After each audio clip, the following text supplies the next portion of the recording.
I'm Dr. Thunder. This is Tenor Talks. Tenor Talks. And this is a new show. Today is the pilot of this show, and it is with fellow tenor saxophonist. He also plays alto saxophone, and he plays clarinet and flute, and he's a fine player and educator. We both work at the same institution. His name is Dr. Robert Brooks. And so this is Tenor Talks. And yes, my shirt does say husband since 2008. And today is my 15th wedding anniversary. Yes, that is true. But hey, got to keep it moving. Got to keep it moving. The next thing that you'll see after the countdown will be the pilot edition of Tenor Talks, where we will be discussing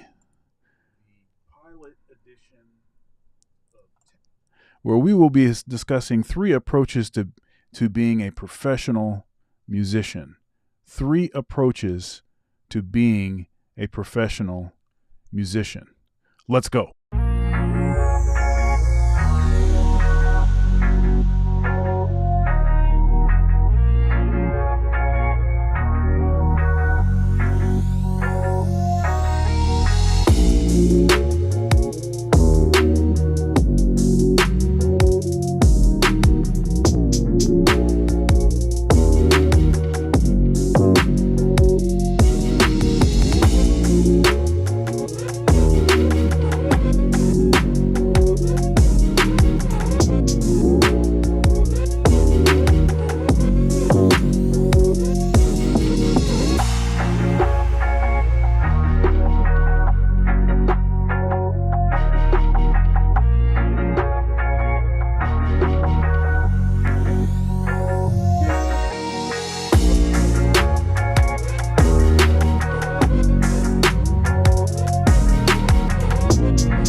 What's happening?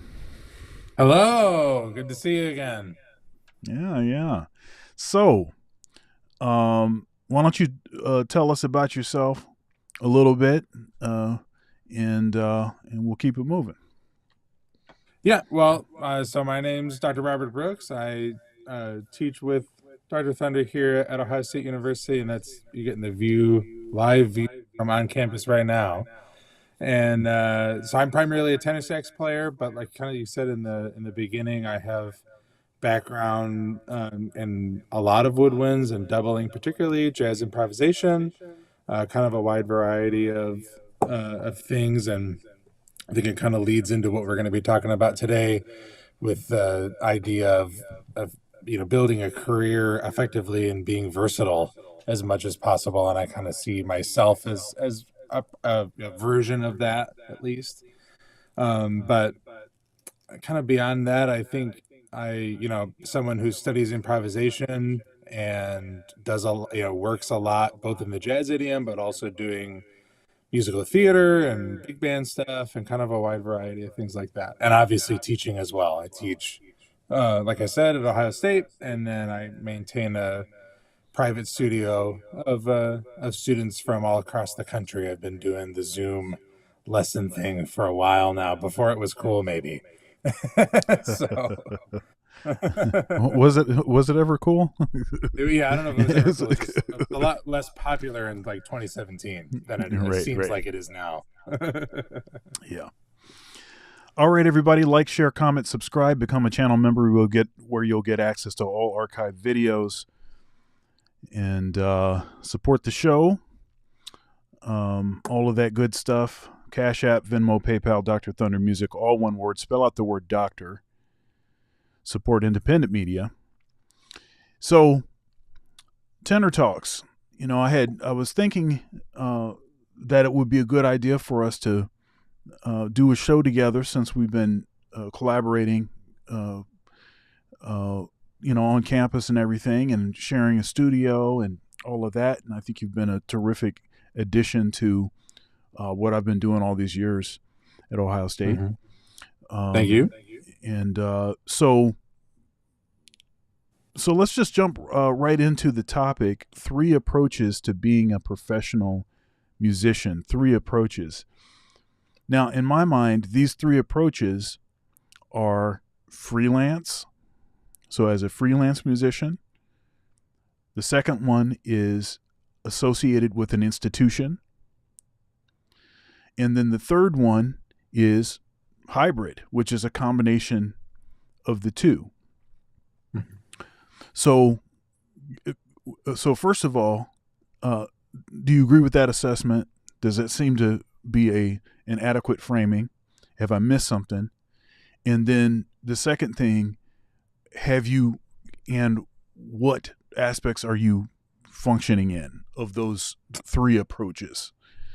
Yeah, I definitely think those are the 3. And even if I think about this kind of with like an eye to musicians, throughout time, that's necessarily not even a modern approach.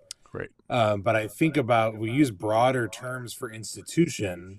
I think a lot of times, at least I think of that being affiliated with the university, but that looked very different hundreds of years ago with musicians that were primarily employed through church or through other, kind of establishments, things like that.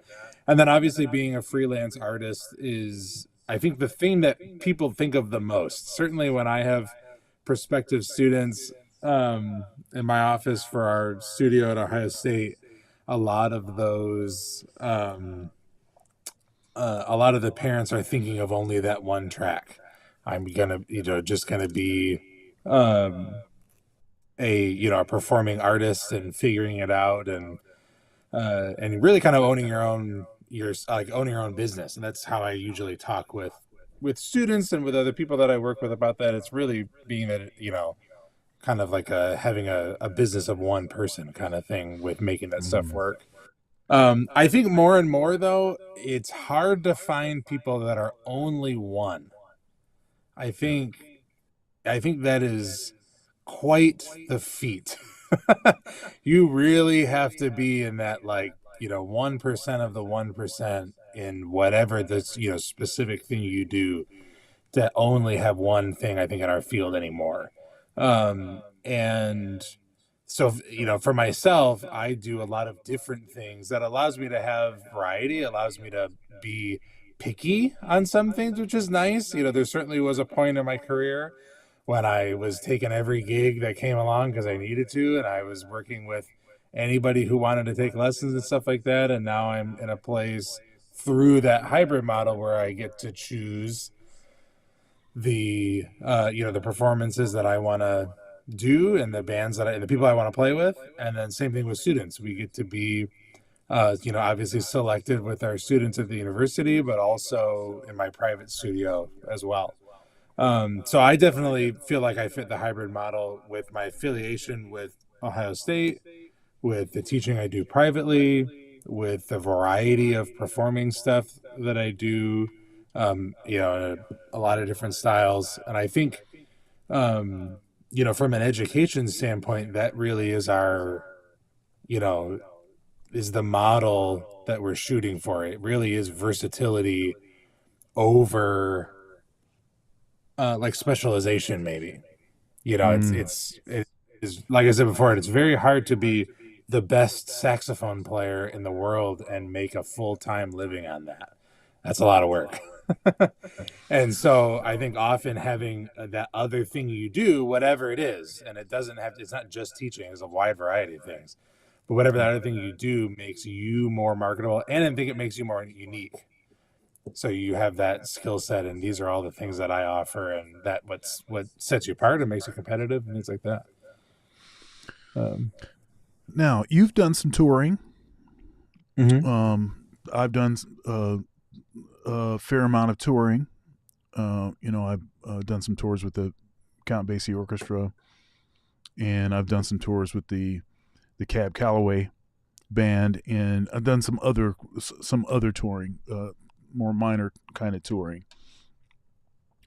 And in order to be able to only do music, a person would have to just basically live on the road.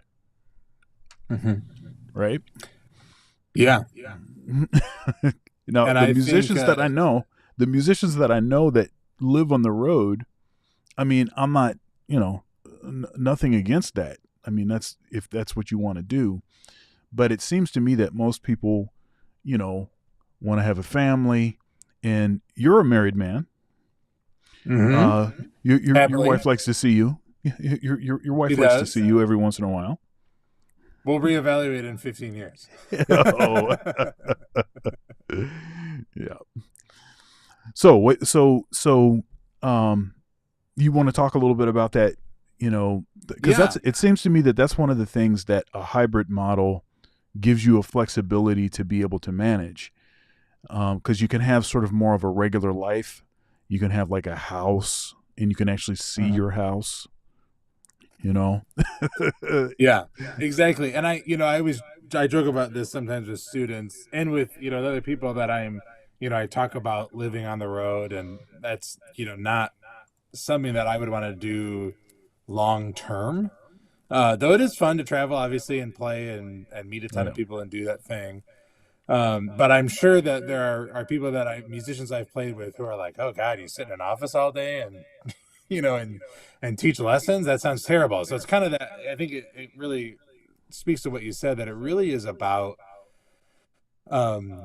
finding how, what's a good way to say this? Maybe how music can serve you just as much as how you are music.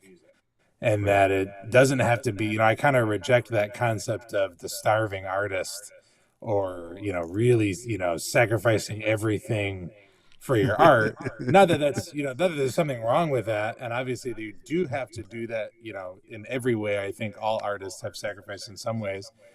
But it just depends on what you want to sacrifice on. And so for me, you're saying you don't want to be homeless. Yeah, exactly. Or whatever. I'll sacrifice. I'll maybe go through some bad relationships or something. Yeah. But homelessness might not be the sacrifice that I'm willing to make. Yeah, exactly. I'll sacrifice the time. I don't know if I'm going to sacrifice a meal on it, Yeah, right. but And I think that's a part of it, and I think that idea of thinking about it as almost this like kind of like circular relationship with art or music or whatever it is, as it's something that you are serving to create, but it's also something that needs to kind of come back to you. And sometimes it's, I'm sure we've both played performances that feels like work. And Oh yeah. sometimes you play performances that feel like you're just having fun and you get to do that. I think same thing with teaching. Sometimes I have a rehearsal or a class and it's like, okay, I gotta go teach this class. And a lot of times I had a lesson earlier today that was just we went a little over time and it was just wow, that flew by. It was a lot of fun to work with that. And I think it's kind of that idea of even if you're a full-time musician, it can change what that role is. But yeah, but thinking about the touring thing, with the experience that I had, it's a blast, but it's a blast because I know it had an end date. I knew Oh yeah. I could go I'll tell home. you, Yeah. I love look. I mean, I love to do a short tour. I mean, Hmm. I love it. I'll tell you, just being totally honest, and this is not to deter anyone from calling me for any tour dates, by the way. Um, Exactly. when it gets once it gets beyond about 2 weeks, it starts to get tough for me. I start to become Mm. really really homesick, and there's a practical aspect to that too, because I have my studio is all set up, and I have a particular you know flow and a particular like structure to my life, and I like being able to go to the gym consistently and eating a certain kind of thing, and practicing when I want to, and using a lot of the gear that Mm. I have, and all that kind of stuff. And when you're on the road, you don't have access to that. Also, I've got a 9-year-old son, Hmm. and so not seeing my son, not seeing my wife. I've got a dog, I've got a house, I've got grass in my yard. There's the stuff that I like to see. I own a motorcycle. Hmm. So there's just stuff that being on the road all the time would not really be something that I'd want to do. Now, one thing that's interesting is often is the case that if someone is associated with an institution, for some reason, people don't seem to consider them to be a professional musician. And of course, I beg to differ. Um, and some of the earliest examples of professional musicians, folks like J.S. Bach and his sons, Hmm. folks like Mozart, several of the big composers, major composers, the iconic composers in the classical music, were employed by churches. They Yep. worked at churches. I've worked at churches as a minister of music, as a musical director. It depends on what kind of church. The terminology is different, but that's the same position.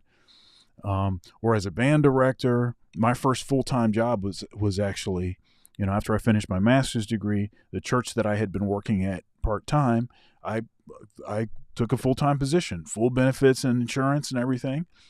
That's 1,000 years ago, but uh, but I think it's a viable career path to Hmm. consider the institutions that employ musicians. And then but then when you figure that out, then you have to backtrack, and you have to figure out, okay, what are the skills that I need to be attractive to those kinds of institutions. Now traditionally I've told, if you want to make a living as a musician, then there are three things that you're going to have to be able to do. You're going to have to be able to play gigs. Okay, you're going to have to be able to compose, arrange music, right? Produce music, and now computer-based recording. That's part of that. All of that, and there's a long list of other things associating with technology now. And then, of course, the third thing is you have to teach. You're going to have to do some teaching. Now, how you do those things and the percentages that you do those things, that's going to be pretty unique and sort of tailored to the individual. But having some basic skills in those, and this is one of the beautiful things about going to a university for a music degree, is because what a music degree is supposed to impart is some general skills. Of course, specific skills if you're a performance major or something, you'll spend more time in the practice room and in focused on doing recitals and things. But as a general music major, you're getting some of those skills. You're getting some theory.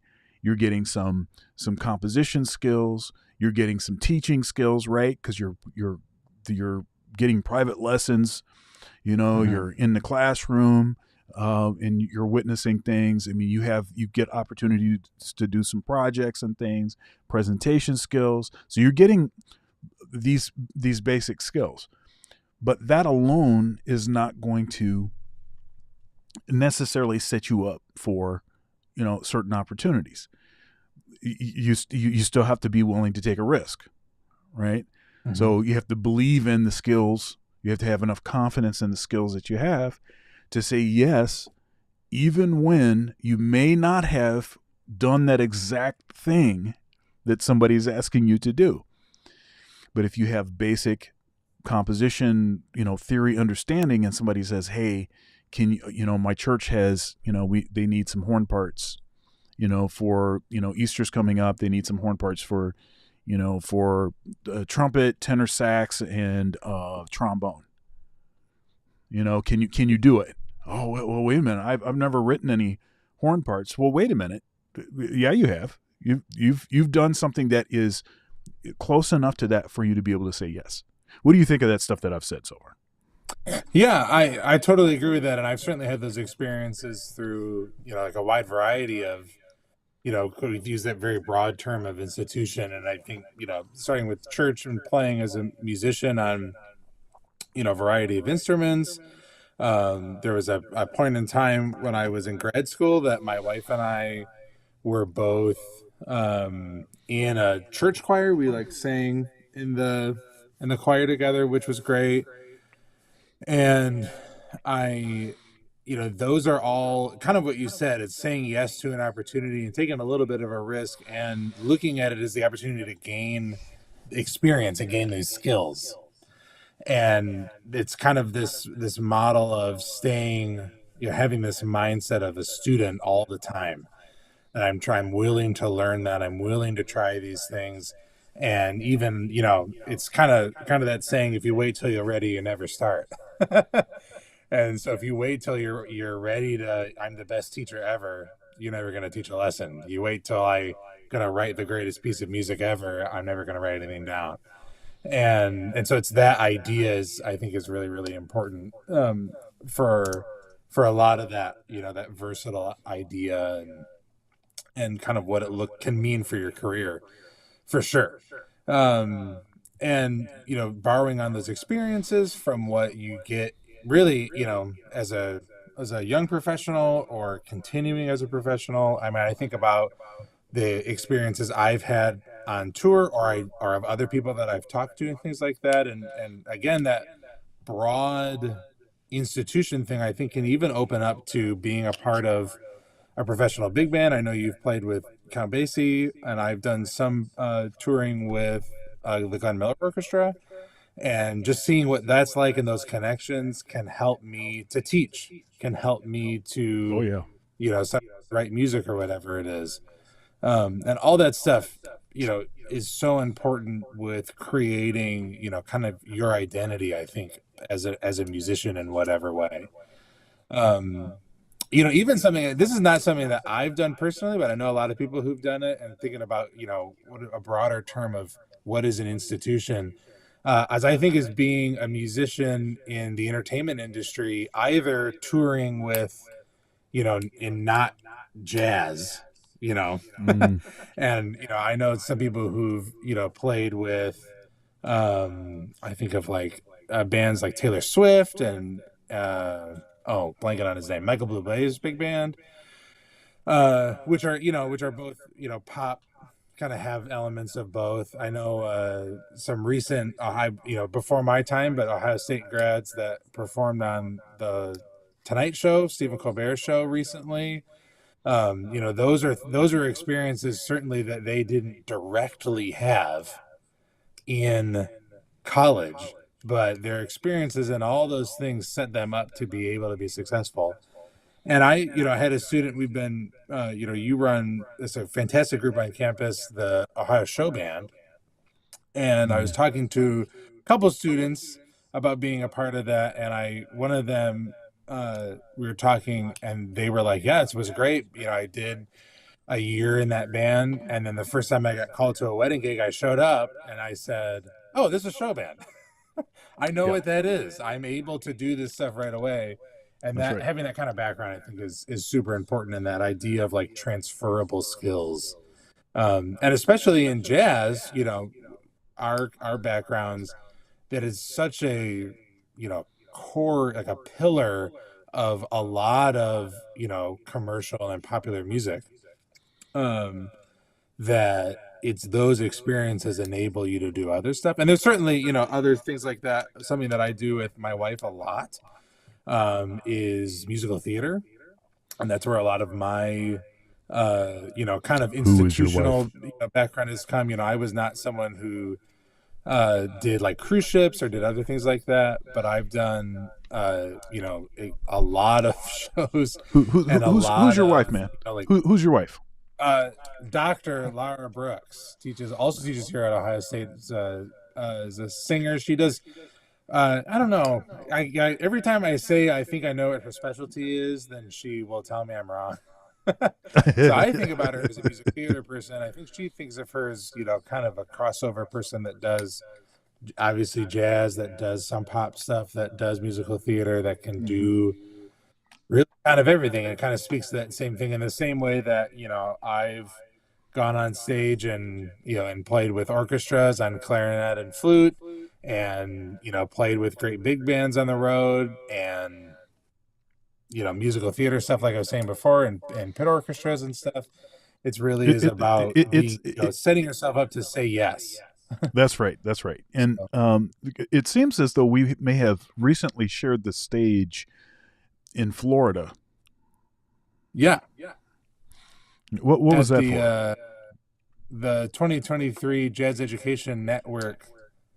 I get it's just a conference. Is it? It's annual Yeah, I conference. I think guess it's the the Gen 14th. conference. Yeah, yeah, Yeah. yeah, conference. Yeah, Yeah, that was a lot of fun, and it was great to get to play together, and great to do those things, and both with, sharing the stage with you, but also with, my wife's always a treat. It's fun to do that stuff, and yeah, again, it's great to be able to, I'm certainly more of a jazz musician, and she's certainly more of, like I said, kind of this, CCM stage performer.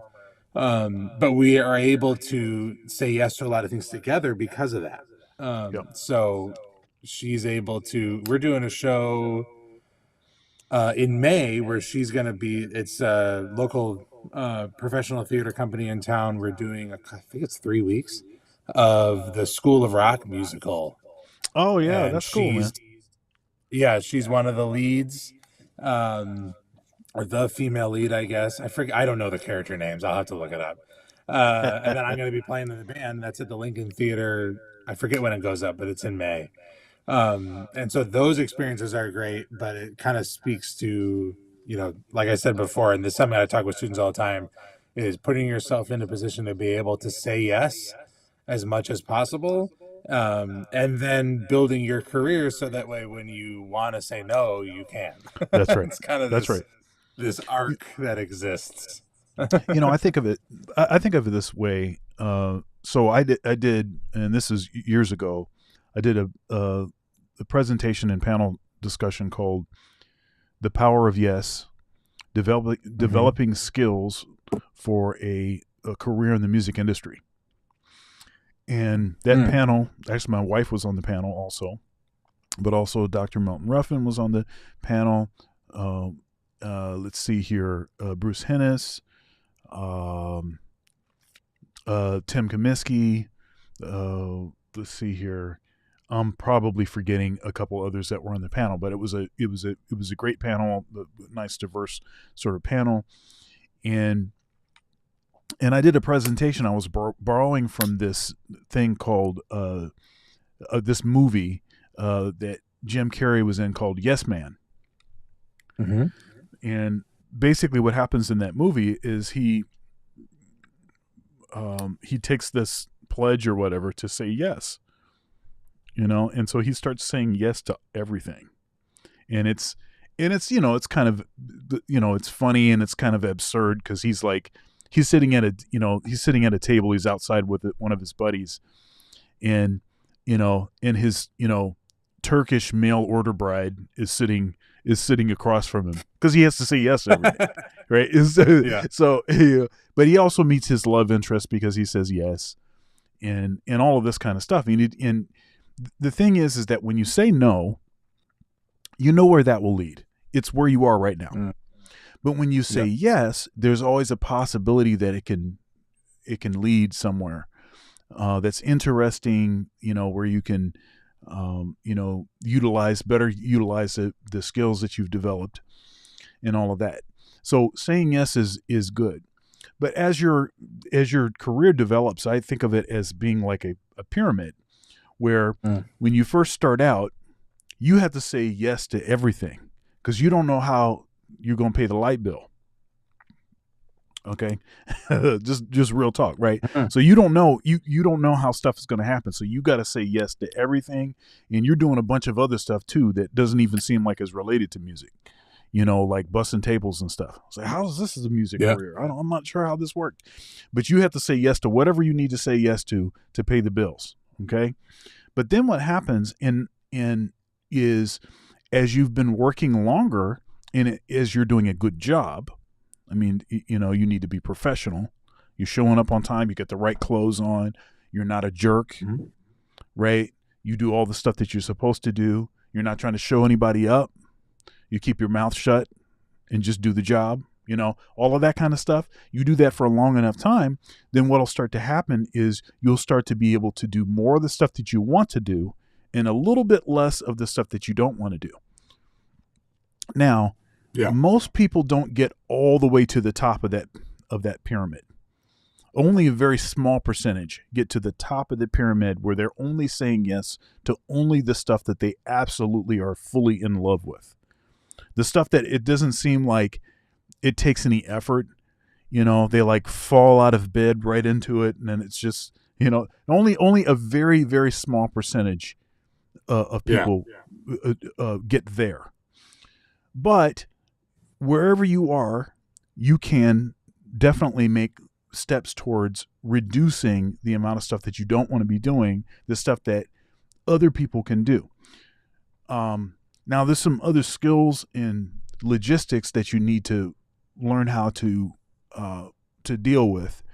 Part of it has to do with delegating responsibilities, mentoring people that are around you, so teaching them how to do stuff, trusting people around you enough to allow them to take on stuff so that you don't have to do it, right? So that you can be focused on the next project. One thing that I have that I think about. So sometimes, people will, it's like, well, I'm not in, sometimes people will seem like they're not really engaged with their career, or with music. It's like they're kind of bored or something. And I always think to myself, how is it possible to be bored in music?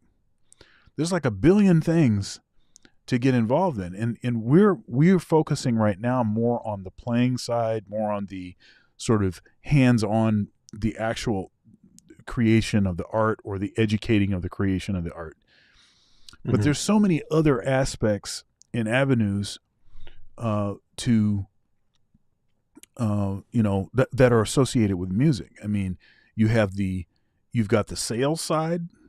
I mean, you have people that are very knowledgeable about, gear, music gear, about saxophones, about whatever it is. You have that side. You have the manufacturing side, And that could be either on the design side, that could be on the engineering side. You know, you have a music production, so stuff like the engineering, making the music sound good. You have sound Yeah. reinforcement. You have, I mean, there's a billion ways that you can be involved with music. That going to a university, majoring in saxophone or something, could still be the precursor to. A lot of this is about discovering, using one. You put one foot in front of the other, and you go as far as you can go, and everything is foggy and hazy, but you still know that, hey, this music thing, there's something about this. But you explore and you figure out what's going on, and nobody knows exactly where the journey is going to lead to. I don't know where mine is going to lead to. I'm a tenured professor. I still don't know what what's happening. I know that I love music, and I know that music led me to where I am. But frankly, in the future, I'm not sure what's going to happen. What do you think? Yeah, and I think, kind of like what I was saying before, I think that's a great example of, as long as you're serving music, it'll serve you, kind of thing. Right. But yeah, I totally agree. I think, something I say to students all the time, there are many paths to be successful. And that's a good thing, because it means that you get to, get to find your own way and do that stuff.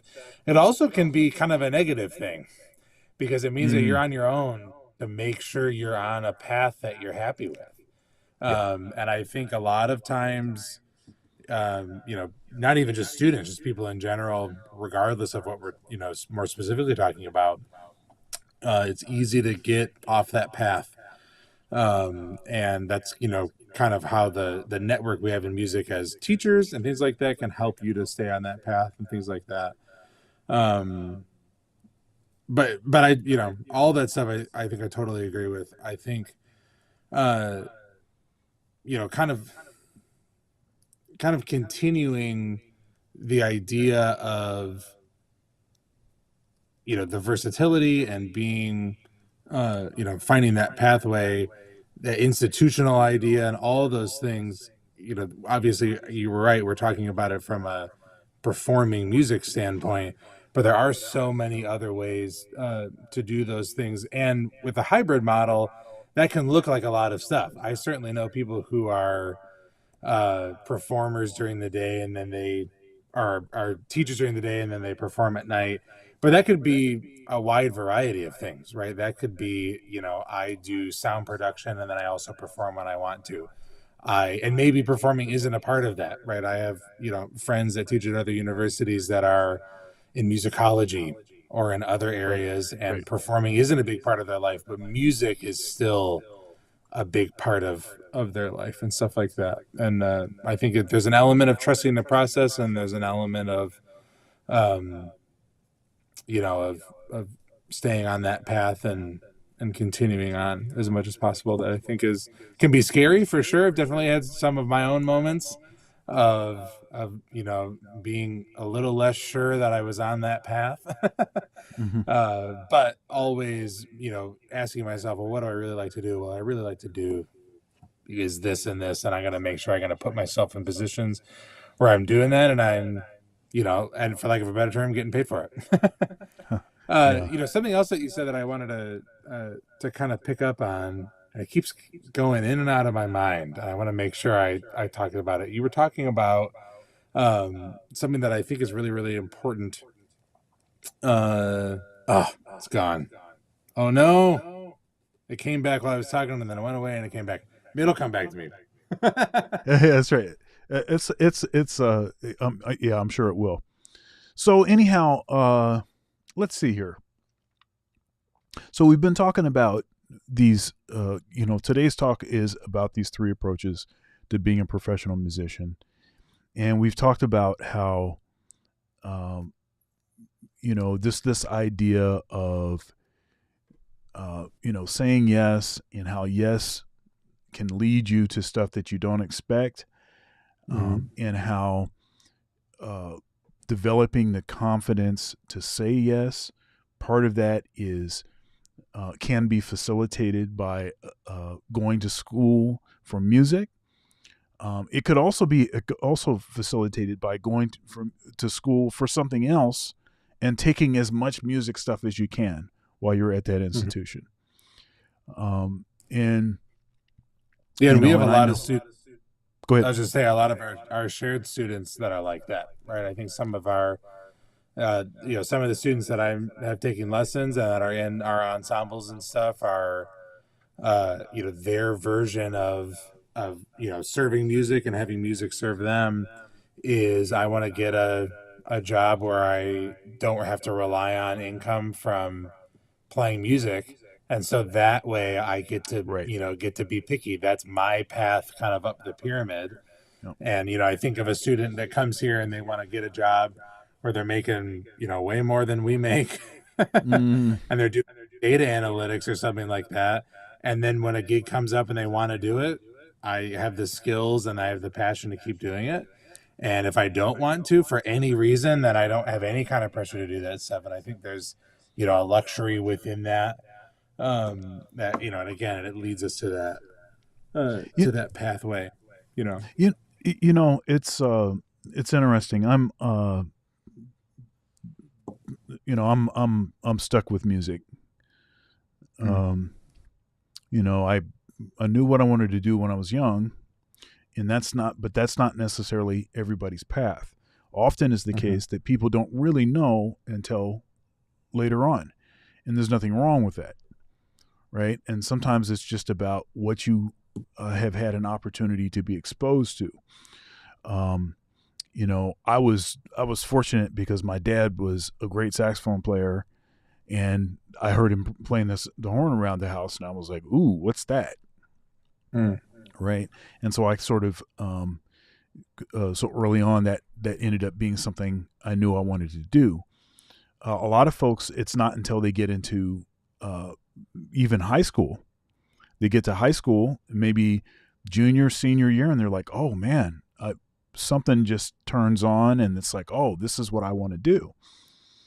Um, and so my advice would be just to investigate, to look into that, and say, "Hey, is there something really about this? Get with a private teacher. Mhm. Take some lessons, go to some concerts, try to see if you can get out to some jam sessions, see if you can go to a concert of an artist you really like and actually meet the musicians afterwards. There's all kinds of stuff that you can do to sort of, to see if this is something that you really want to do. What do you think? Yeah, and I think that kind of that power of yes. I keep coming back to that because a yes is something you learn from. You get obviously experiences that you wouldn't have gotten. You might gain skills that you wouldn't have gotten. But sometimes you learn just the simple idea that that's a no. That Right. next time Yep. that's a no for me.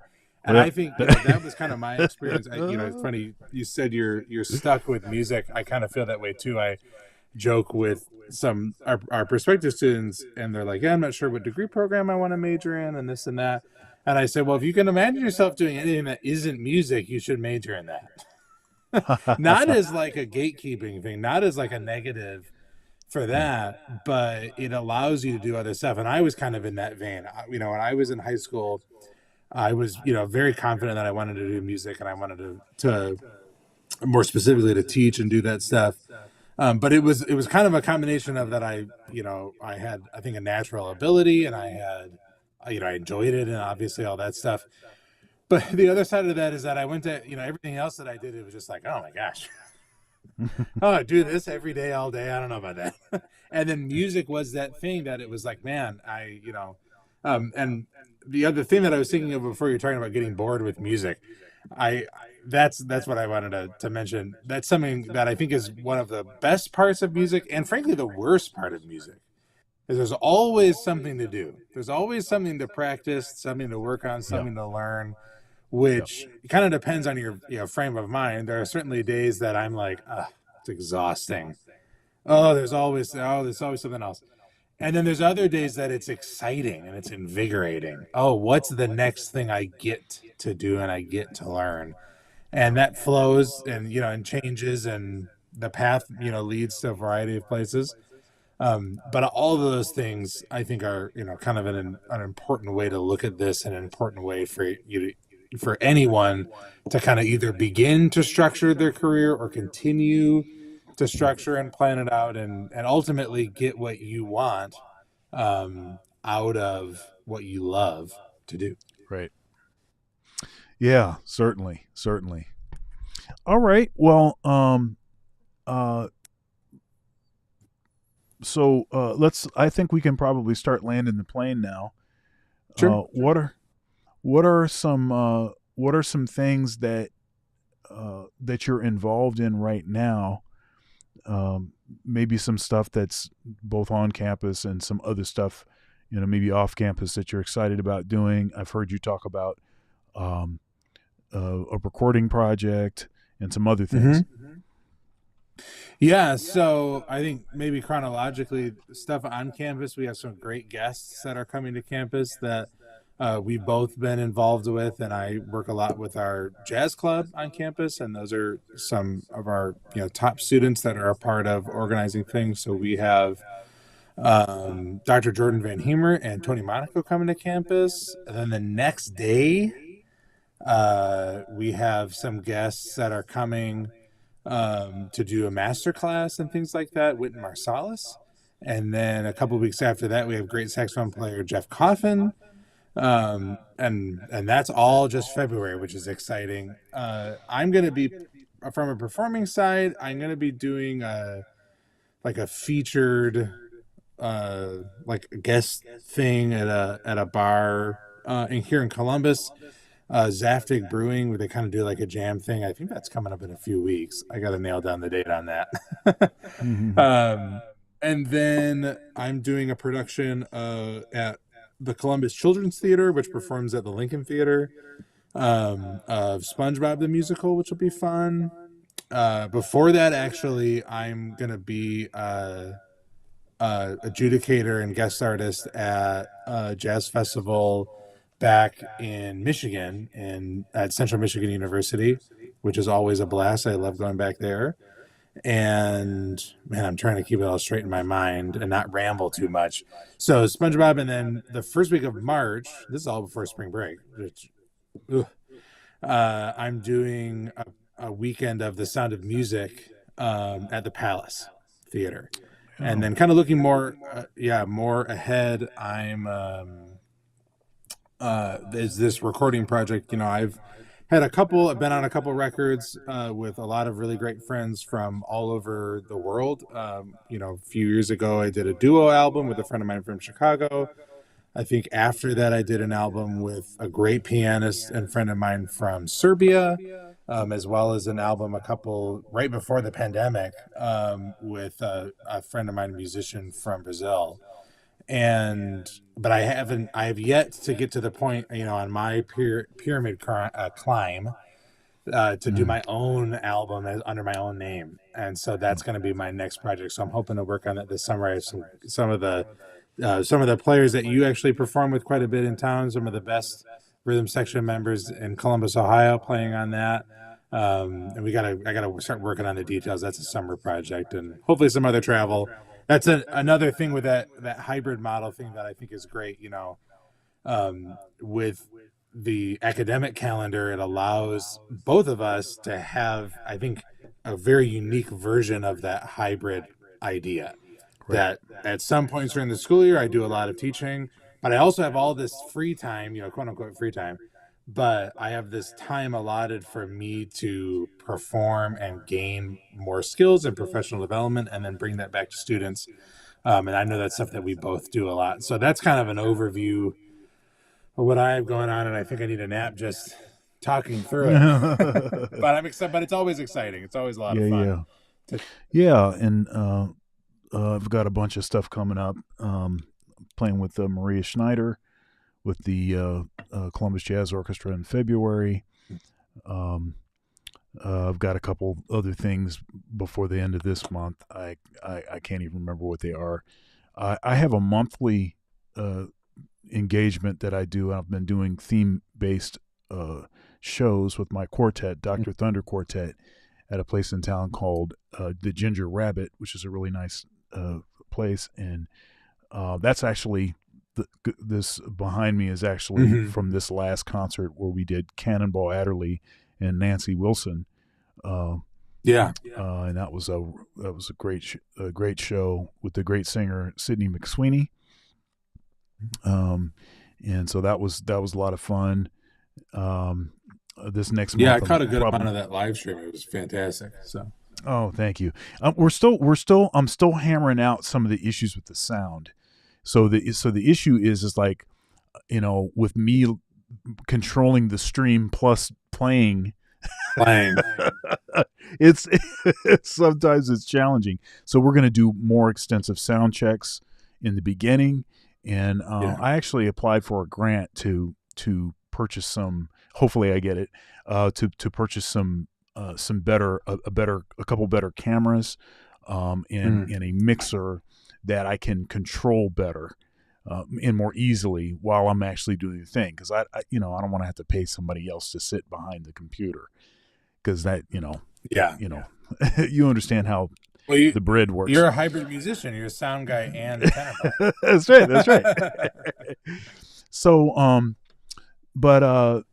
so that's going to happen in February. We'll probably do like a Black History Month program there. Let's see here.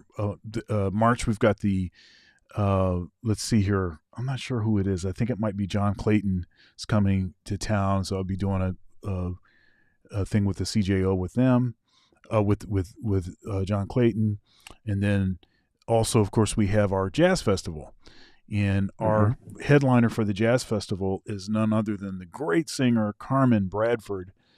And we'll be involved with a concert with her on Friday with the Ohio Jazz Tet.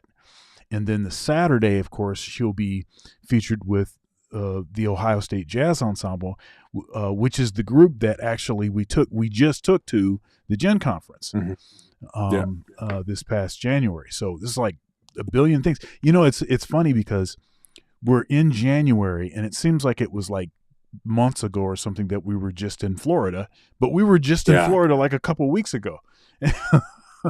We're already, I was making this comment to my wife that we're already at the end of the third week of the semester. I can't believe that.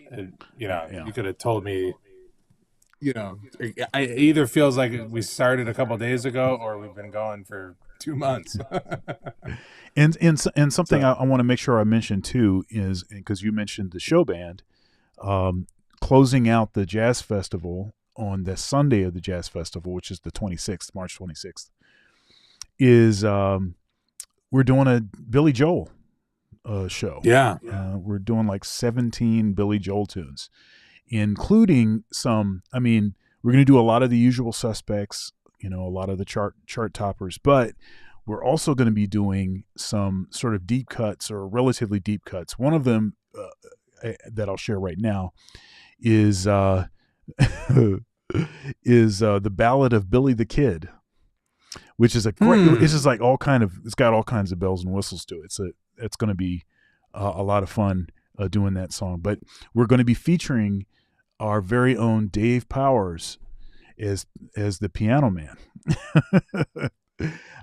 So that's going to be a lot of fun. But it's like, music is the kind of thing where there are so many avenues. There's so much stuff to get involved with. And one thing that I have told students, my students in sort of recruiting mode, that I have talked to students that were considering going to school for music or for jazz. When we talk about jazz studies, we're not just talking about trying to, for you to try to sound like, the next Charlie Parker or John Coltrane. Nothing wrong with that. That's beautiful. That's wonderful. But what we're talking about also is jazz is the precursor to every form of popular music. All of it. Yeah, it's the foundation. Yeah. Now I'd argue that the precursor to jazz is gospel music, in gospel and blues. All right. Mhm. And so when you, in particular, the music that came out of the early black church. So that influenced jazz, blues influenced jazz, and then jazz has influenced everything else. Anything that has a backbeat, Mhm. anything with a backbeat, swing is, our country's first popular music. Swing, Mhm. right? So you have all of these like really interesting connections. And if you can demonstrate proficiency at classical and jazz music, there is nothing that has ever existed that you can't deal with. And so Mhm. that's one of the it's one of the sort of beautiful things about pursuing music in a serious way. And pursuing jazz in that sort of serious way is because of its sort of connections. And so the show band, which is a commercial music ensemble, is actually a direct descendant and a direct, there's a logical, direct, straight line from jazz to that group. Mhm. Now we've gone through some and are going through some structural changes as we've inherited a new building. We're also developing some new curriculum, and so now my purview is Black American music, and commercial music. Of course, jazz is part of that, but I'm going to be developing a complete, from the ground up, Black American music and commercial music curriculum. So students will be able to come to Ohio State to actually focus on that too. So Mhm. all kinds of beautiful things, all kinds of wonderful things that are going on. And if you want to be, if you want to be where it's happening, then you want to come check us out. Absolutely. Yeah. All right. Well, we have talked about this before. I want to have you and your wife on for one of my conversations with Dr. Thunder series interviews at some point, sooner than later. It's, we talked about it again and then got busy and stuff like this. But anyhow, Yeah. Out. yeah, we'll definitely make that happen. And this is going to be a weekly show, Tenor Talks with Dr. Thunder and Dr. Brooks. Tenor Talks. So make sure you mark your calendar. We'll be back here next week at 3 p.m. Eastern Standard Time. And really, really looking forward to keeping this going. We'll have another important topic to discuss. And we're going to talk on a range of topics where we focus on the saxophone. In particular, jazz saxophone. All right. So, and that is our time. We will see you next time. Peace.